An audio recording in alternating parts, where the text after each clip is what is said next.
Hi అండి, జరియాటి 981 channel నుంచి మాట్లాడుతున్నాను. ఈరోజు విజయవాడలోని శ్రీ కాళీమాత గుడి విశిష్టత గురించి తెలుసుకుందాము.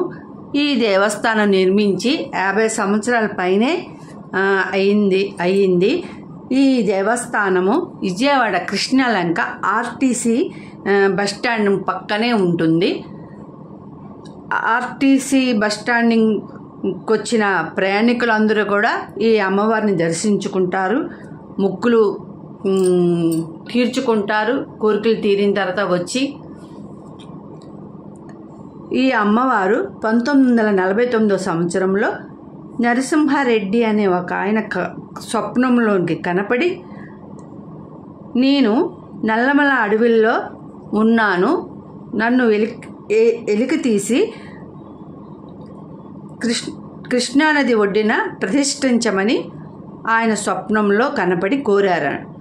అప్పుడు ఆయన గ్రామ పెద్దలను తీసుకెళ్ళి అమ్మవారు చెప్పిన చోటు చూడగా అమ్మవారు అక్కడ స్వయంభూ విగ్రహము కనబడింది.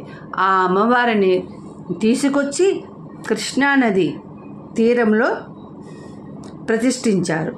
ఆ రోజు నుంచి అమ్మవారికి ప్రతి అమావాస్యకి, ప్రతి పౌర్ణానికి చండీ హోమములు, పూజలు చేస్తుంటారు. కుంకుమ అర్చనలు, అభిషేకాలు చేస్తూ ఉంటారు. అమ్మవారు భక్తులకి కోరిన కోరికలు తీర్చు కల్ప తరువుగా పేరు పొందారు. కొన్ని రోజుల తర్వాత జైపూర్ నుంచి మహాలక్ష్మి, మహాసరస్వతి విగ్రహాలని తీసుకొచ్చి ఇక్కడ ప్రతిష్ఠించారు. అమ్మవారికి ఒకవైపు మహాలక్ష్మి అమ్మవారు, రెండో వైపు మహాసరస్వతి అమ్మవారు.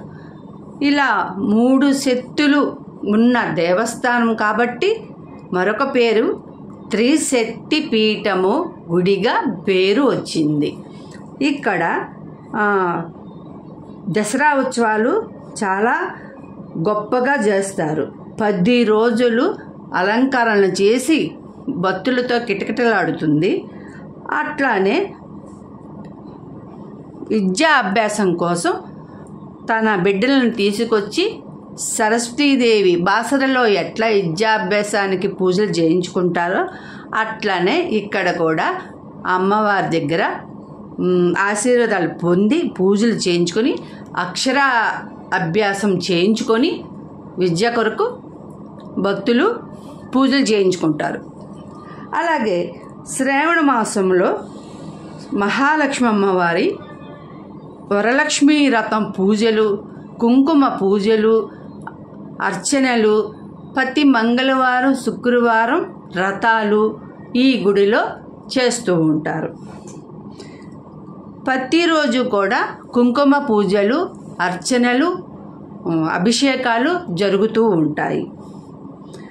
గుడి వెనక భాగంలో ఆంజనేయ స్వామి వారు నవగ్రహాలు కూడా మనకి దర్శనమిస్తాయి.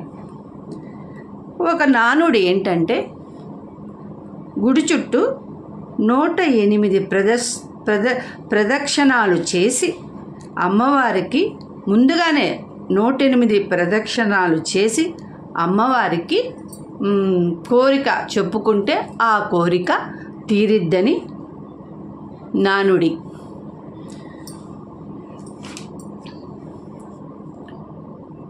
ఇక్కడ ఈ గుడి ఎంట్రన్స్లో 3 ద్వారాలు కనబడతాయి మనకి. అట్లానే 3 గోపురాలు కూడా ఉంటాయి. బస్ స్టాండింగ్ పక్కన ఉండటం, జనరద్దీ ఉన్నా కూడా ఈ దేవస్థానానికి ప్రజలు వచ్చి పూజలు చేయించుకొని వెళ్తూ ఉంటారు. ఇదండి విజయవాడలోని అమ్మవారి దేవస్థానం, కాళికా అమ్మవారి దేవస్థానం. బాయ్ అండి.